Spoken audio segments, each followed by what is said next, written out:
Lolu uhambo lamazwe amabili alithatha eminyakeni ecishe ibe ngamashumi edlule.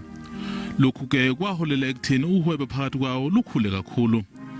Naphezu kobukhazikhazi bokuhlonishwa kukaKenyatta, laba baholi bathi baze kahle umsebenzi obasalele.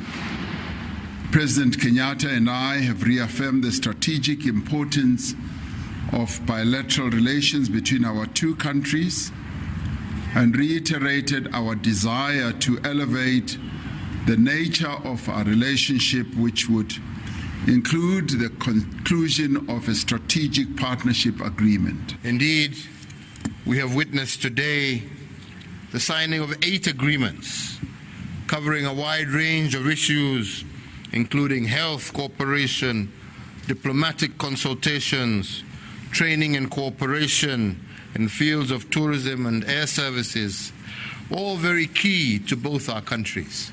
Naphezu kokuthi umongameli ubesemcimbini wombuso, iqembu lakhe libhekene nenzuko ayikeyi yokulahlekelwa izizinda zezomnotho kulandela ukhetho lwalenyanga. Uthe naphezu kokuthi lokhu kumphathe kabi kodwa kuyisifundo.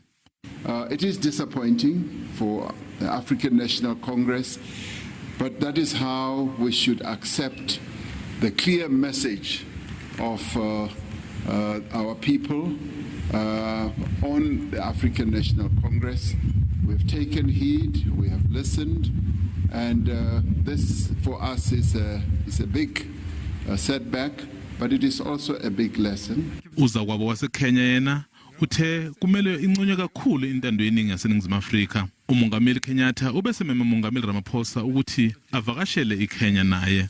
As South Africans, you should be very proud and happy with yourselves that you have a mature democracy. Omongameli bobabili ke bathi bazosebenzisana kakhulu, bathi futhi baqhubeka nokuthi befunde omunye efunde komunye. Umzondile Mbethu, SABC, ePitoli.